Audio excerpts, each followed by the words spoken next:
Well, hi again. This is Brian Knight from Pragmatic Works, and this Whiteboard Wednesday, and I'm here joined today with Devin Knight, who runs our training department.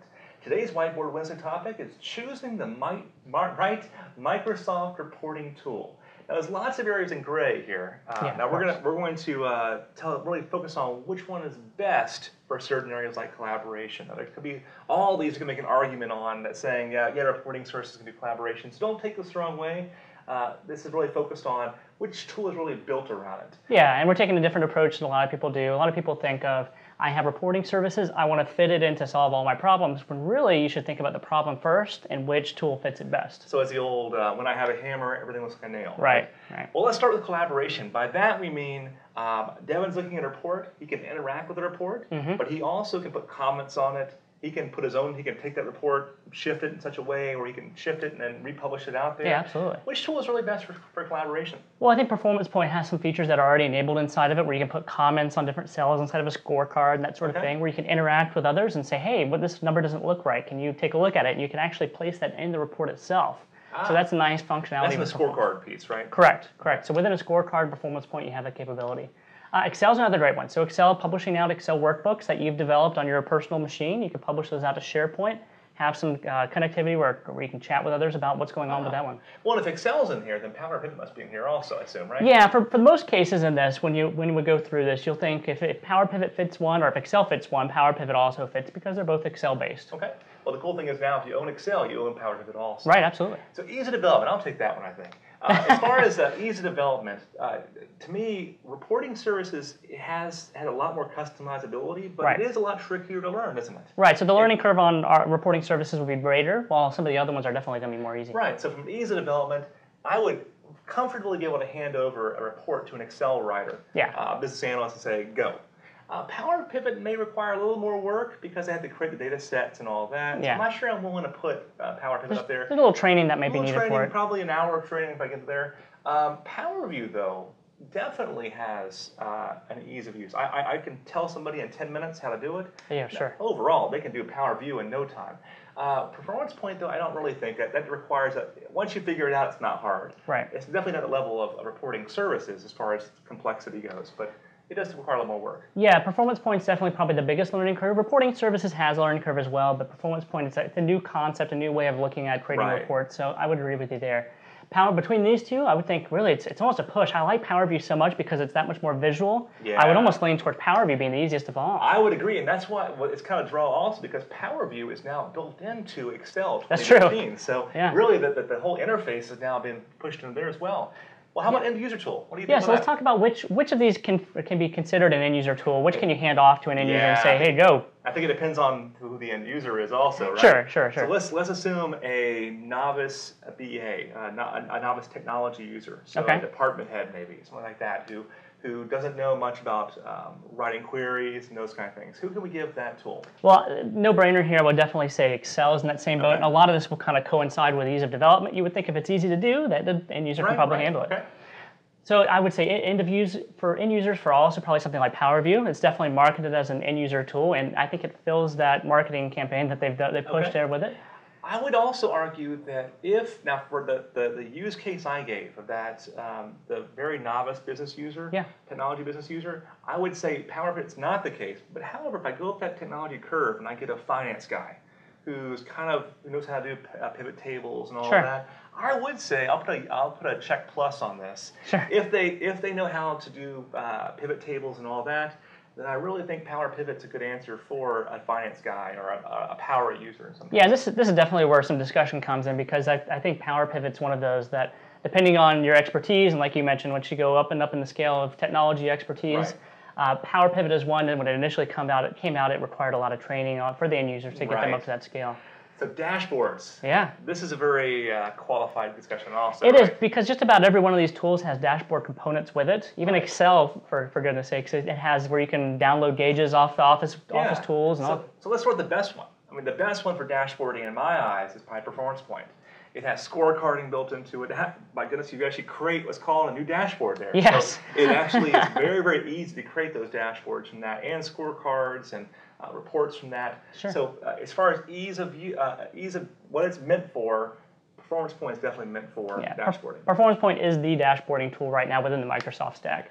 I would say Reporting Services has a lot of dashboard components in it. That's a lot of people's first, if they don't have SharePoint, that's their initial push into getting dashboarding. Yeah, so gauges and all that are all built into it. Absolutely. Charting is built into it. Yeah, so one thing to keep in mind too here when you're making these choices is what technologies are required to do it. So things, for example, Performance Point, I need to have SharePoint to be able to do. That's a good point. So let me put SharePoint here as well so people do know that is available. And that's not only SharePoint, but a SharePoint Enterprise Edition. Correct, absolutely. So that's going to be the higher end SKU. Now you can also make an argument for these two as well. I mean, what is a dashboard? It has KPIs, has all those kind of things, and Excel and Power Pivot can do those things as well. Yeah, and Power View also has a lot of the dashboarding elements to it, where you can have nice charts, gauges, or I shouldn't say gauges, but it has charts and graphs and even mapping functionalities coming to Power View. So is this a check all the way across then?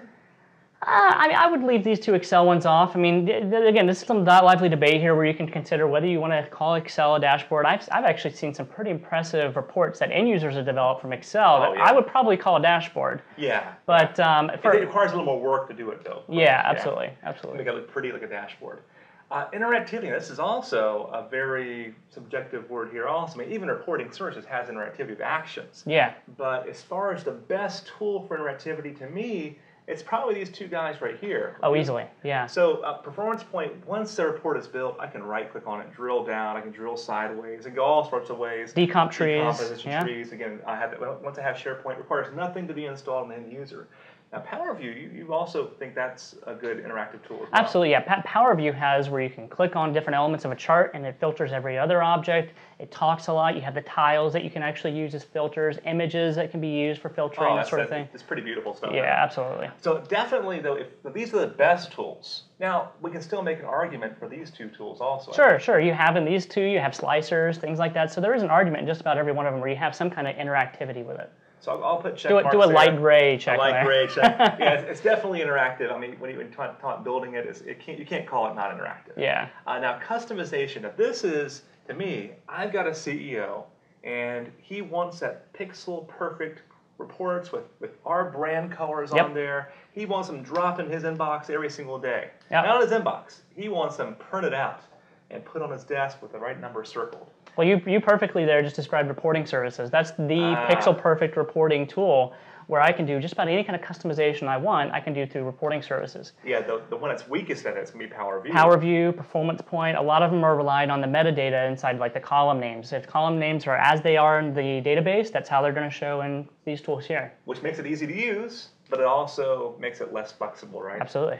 So also, I mentioned that C. Are there any other ones that you would consider really customizable?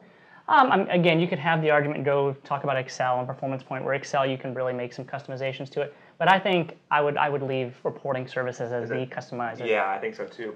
Also, there's other kind of features. You look at Reporting Services, things like data alerts. Remember that CEO I just mentioned? Yep. All he cares about is that one stupid number right there.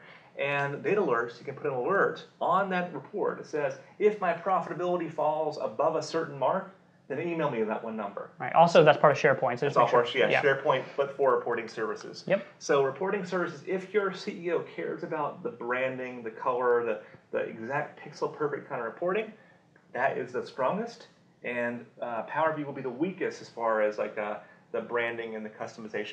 This is not meant for pixel perfect. No, absolutely not. But that comes at a cost. It takes more time to develop, of course. Yeah, so again, it all comes back around is what's your problem? Go through and decide based on the problem you have, which is the best decision to make. So, and again, we talked earlier on, we'll provide a link to a decision matrix to help you make that decision on which tool is the best for you, and you can modify it to fit what you think is best as far as where we've had this like little lively debate on which tool is best at which. Yeah, and that link will be on pragmaticworks.com underneath About Us and blogs. Also, we have classes that kind of teach this, choosing the right tool. We have classes across the entire spectrum here. Absolutely. Tell us about those. Yeah, so we have a devoted Reporting Services classes, both an introductory level and a masterly level class, which is more expert topics. Masterly level? Masterly level, I love it. It's like Dastardly? We also have a SharePoint BI class, which will walk you through doing Excel services, Performance Point and Power View, and then we even have a class that's devoted to Power Pivot, which we both have a BA version of that, a business analyst version of that, as well as a tabular and power pivot, which is more for the technical expert. Cool, and these are by industry experts, writers that are in the industry, speakers in the industry, and also they're done virtually or in person. So we have virtual classes that are done with a live instructor. They're recorded also, so you want to watch it in weeks from then. You can watch it then as well. But they're great ways to kind of get you interactive with a live instructor. Yeah, absolutely. Cool. Well, thank you for joining us today, Devin, and also thank you for joining us this Whiteboard Wednesday. We'll see you next week.